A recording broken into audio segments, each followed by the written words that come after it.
اللہ رب العزت جل مجدہ کے محبوب علیہ الصلوۃ والسلام کا فرمان ہے۔ حضور علیہ الصلوۃ والسلام نے فرمایا، اللہ جب بندے پر بڑا راضی ہوتا ہے تو اس کی طرف مہمان رحمت کی صورت میں مہمان بھیج دیتا ہے، وہ بندہ اس کی خدمت کرتا ہے اور خدا کی رحمتوں کا نزول ہوتا ہے۔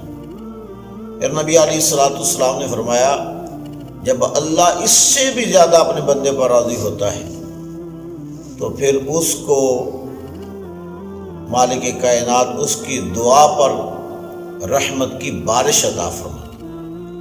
پھر نبی علیہ الصلوۃ والسلام نے فرمایا، جب اللہ اس سے بھی زیادہ بندے پر راضی ہوتا ہے پھر مالک کائنات اس کو بیٹی کی صورت میں رحمت عطا فرماتا۔ یہ دیکھیں کہ میرے رب کی شان ہے، میرے اللہ کا کرم، میرے اللہ کا فضل۔ میرے نبی کریم صلی اللہ علیہ وسلم نے فرمایا، 5 کام ایسے ہیں جن میں تمہیں جلدی کا حکم دیا جاتا ہے، باقی تمام جتنے بھی کام ہیں ان میں فرمایا کہ آرام سے سوچ سمجھ کر تحمل مزاجی سے کرو، آرام سے کرو، سوچو اور سوچ وچار کرنے کے بعد وہ کام کرو، مگر 5 وہ کام ہیں جن میں جلدی کرنے کا حکم ہے۔ عرض کیا، یا رسول اللہ صلی اللہ علیہ وسلم، میرے آقا وہ کون سے کام ہیں؟ رسول اللہ صلی اللہ علیہ وسلم نے فرمایا کہ جب تجھ سے گناہ ہو جائے تو توبہ کرنے میں جلدی کر، توبہ میں تاخیر نہ کرو، توبہ کرنے میں جلدی کرو۔ پھر نبی علیہ الصلوۃ والسلام نے فرمایا، جب مہمان آ جائے اس کے خدمت میں، مہمان نوازی میں تاخیر نہ کرو، مہمان نوازی میں جلدی کرو۔ پھر نبی کریم صلی اللہ علیہ وسلم نے ارشاد فرمایا، تم میں سے کوئی مقروض ہو جائے تو قرض اتارنے میں دیر نہ کرو۔ میرے آقا کریم علیہ الصلوۃ والسلام نے فرمایا کہ قرض اتارنے میں جلدی کرو۔ آج ہم دائیں بائیں جب دیکھتے ہیں معاشرے میں بہت سارے ایسی ہمیں داستانیں ملتی ہیں کہ جو ان کا جھگڑا ہو گیا، ہاتھا پائی ہو گئی، جی کیا ہوا؟ وہ قرض خواہ جو تھا وہ اپنا قرض لینے کے لیے گیا تو آگے سے اس کو جو ہے وہ لڑائی کا سامنا کرنا پڑا۔ مقروض کے آگے سے کلمات اور جملے یہ تھے کہ ہم کہیں بھاگے جا رہے ہیں، تم نے تو ہمارا دروازہ جو ہے وہ تم نے اکھاڑ دیا، تم یہ کیا کر رہے ہو؟ دے کے مرے گے بھائی، کیا ہو گیا بھائی؟ ہم نے تو بڑی غلطی کر لی تم سے لے کر۔ ارے خدا کے بندے، اس کو اتنی سزا نہ دو، غلطی تو اس نے کر لی ہے، مجھے لگتا ہے جس نے تمہیں جو ہے وہ قرض دیا ہے، تمہاری ضرورت پر وہ تمہارے کام آیا ہے، وہ خدا کا خوف کرو۔ تمہارے پاس آ گیا ہے مال تو قرض اتارنے میں جلدی کرو۔ میرے نبی کریم صلی اللہ علیہ وسلم نے ارشاد فرمایا کہ قرض اتارنے میں تاخیر نہ کرو، قرض میں ادا کرنے میں جلدی کرو۔ اس کے بعد نبی علیہ الصلوۃ والسلام نے فرمایا، بیٹی جوان ہو جائے تو اس کی شادی میں، اس کے نکاح میں تاخیر نہ کرو۔ اس پر بھی بہت لمبی بحث ہو سکتی ہے۔ ہمارے معاشرے میں ہماری بیٹیاں، بہنیں بیٹھی بیٹھی بوڑھی ہو رہی ہیں۔ خدا کی قسم، پتہ نہیں لوگ کن سوچوں میں پڑ گئے ہیں، کن سوچوں میں لوگ جو ہے وہ چلے گئے ہیں۔ بیٹیاں گھروں میں بیٹھی بیٹھی بوڑھی ہو رہی ہیں اور لوگ جو ہیں وہ اپنی منمانی شرطوں پر رشتے کرتے ہیں۔ کبھی کبھار تو ایسے نظر آتا ہے کہ بیٹیوں والوں کو رشتے پسند نہیں آتے، اور کبھی کبھار یہ پوزیشن بنتی ہے کہ جو بیٹے والے ان کی چوائسیں ختم نہیں ہوتی، وہ دیکھتے ہیں کہ یہاں سے ہمیں جہیز کیا ملے گا، یہاں سے ہمیں کیا ملے گا، رسپانس کیا ملے گا، ہمارے بیٹے کو کیا عزت ملے گی، کیا ملے گا۔ اس وجہ سے بہت ساری بیٹیاں، بہت ساری بہنیں گھروں میں بیٹھی بیٹھی بوڑھی ہو رہی ہیں، اور یہ بہت بڑا گھناؤنا جو ہے وہ چہرہ ہے معاشرے کا۔ میرے نبی علیہ الصلوۃ والسلام نے فرمایا بیٹی جوان ہو جائے تو اس کا مناسب جگہ دیکھ کر رشتہ کر دو اور باقی معاملات اللہ کے سپرد کر دو۔ یہ جو لاکھوں کی تعداد میں اور کروڑوں کی تعداد میں بڑے بڑے حق مہر اور شرطیں ہوتی ہیں، یاد رکھنا ان سے بیٹیاں آباد نہیں ہوتی، ان سے گھر نہیں بستے، ان سے گھروں میں جو ہے وہ بگاڑ پیدا ہوتے ہیں، رشتے خراب ہوتے ہیں۔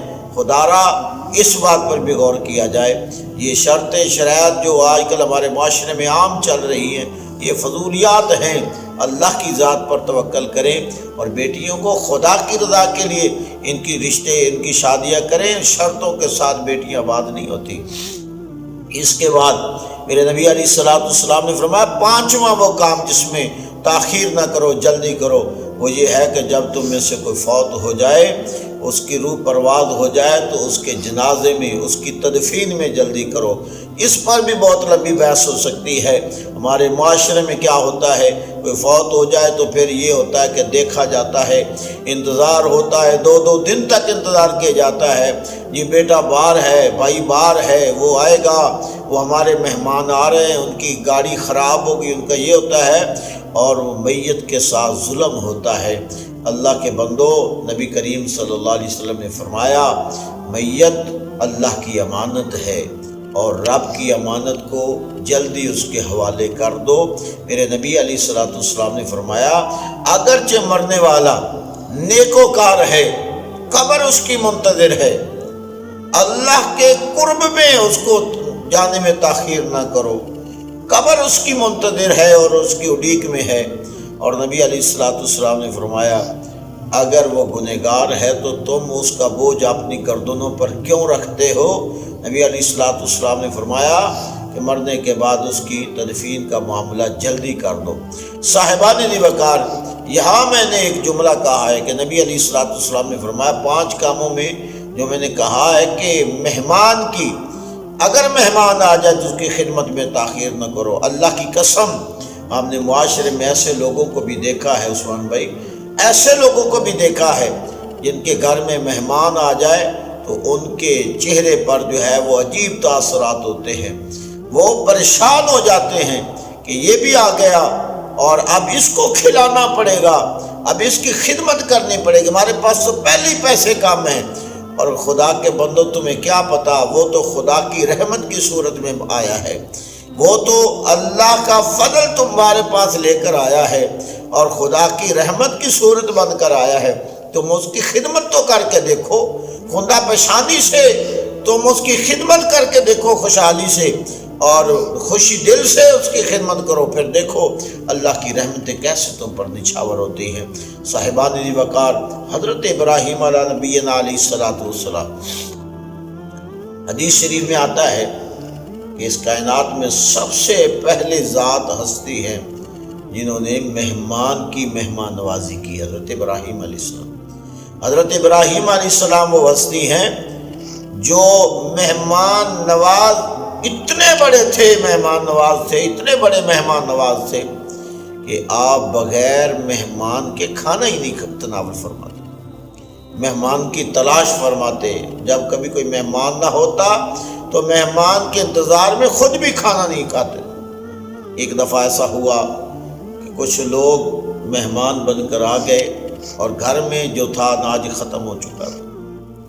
آپ نے چند غلاموں کو سواریاں دے کر مصر کی طرف روانہ فرمایا، بوریاں دی کہ جاؤ وہاں میرا دوست ہے، اس سے میری جا کر میرے سلام کہنا اور اس سے اناج غلہ لے کر آنا۔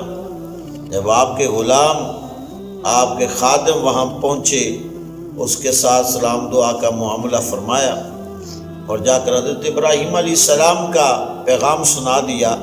جو مصر میں جو امیر دوست تھا اس نے کہا جی اناج تو یہاں پر بھی ختم ہو چکا ہے، اب تو ہمارے پاس بھی اناج نہیں ہے، غلہ ختم ہو چکا ہے۔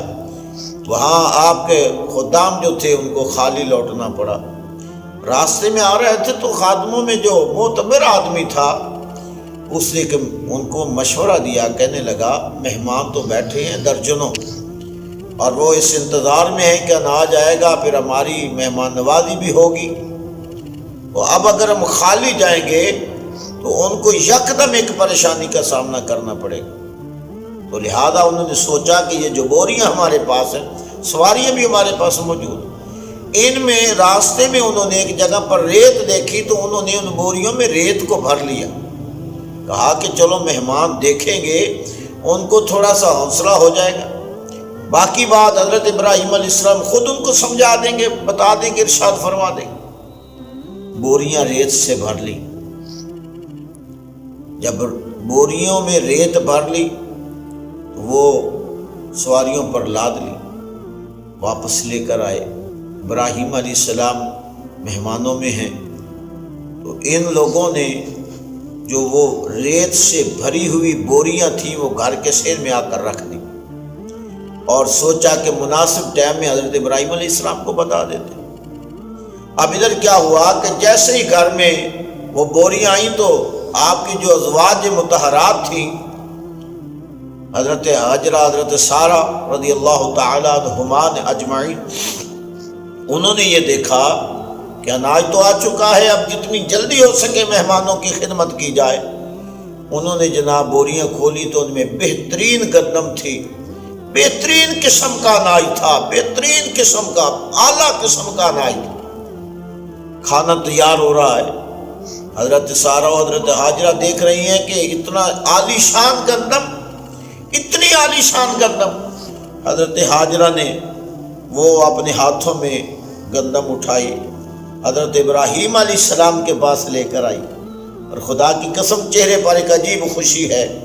آ کر بتاتی ہیں، کہتی ہیں دیکھیں اے اللہ کے پیغمبر ابراہیم، آپ کے مصری یار نے کتنی عالی شان گندم بھیجی، آپ کے مصری یار نے کتنا عالی شان اناج بھیجا ہے، آپ کے مصری یار نے کتنی شایان شان آپ کے مہمانوں کے لیے بہترین غلہ بھیجا ہے۔ حضرت ابراہیم علیہ السلام سن رہے ہیں اور خوش ہو رہے ہیں، مگر ابھی جو حضرت ابراہیم علیہ السلام نے اپنے منہ سے لفظ نکالے، جملے نکالے، خدا کی قسم ایک مومن کے لیے بہت بڑا تحفہ ہے، ایک مومن کے لیے بہت بڑی، اس کے ایمان کی تازگی کے لیے بہت بڑے جملے ہیں۔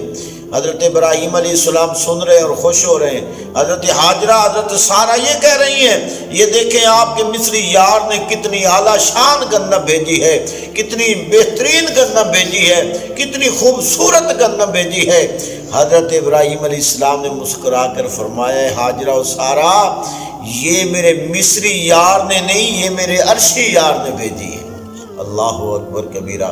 صاحبان ذی وقار، جب ارادے مضبوط ہوں نیکی کے لیے، اللہ کی رضا کے لیے، تو خدا کی قسم بوریوں میں بھری ہوئی ریت بھی اناج بن جاتی ہے، بوریوں میں بھری ہوئی ریت بھی گندم اور غلہ بن جاتی ہے۔ بس بات یہ ہے کہ محض کام اللہ کی رضا کے لیے ہو، اور تقوی اتنا بلند ہو، توکل اتنا کامل ہو، یقین اللہ کی ذات پر اتنا پختہ ہو، پھر کوئی بھی مشکل نہیں رہتی، بلکہ ہر مشکل آسانی میں بدل جاتی ہے، ہر پریشانی خوشی میں بدل جاتی ہے، ہر ناممکن ممکن میں بدل جاتا ہے۔ مگر اس سے پہلے اپنے ایمان کو مضبوط کرنا ہوگا، اپنے ارادوں کو مضبوط کرنا ہوگا، اپنے یقین کو کامل سے بھی کامل کرنا ہوگا۔ خدا کی قسم پھر کچھ بھی محال نہیں رہتا جب بندہ اللہ کا ہو جاتا ہے۔ من کان للہ کان اللہ لہ، اللہ فرماتا ہے تو میرا ہو جا، کان اللہ لہ، پھر اللہ تمہارا ہو جائے گا۔ اللہ کے حضور دعا ہے مالک کائنات ہمیں سمجھنے کے ساتھ عمل کی توفیق نصیب فرمائے۔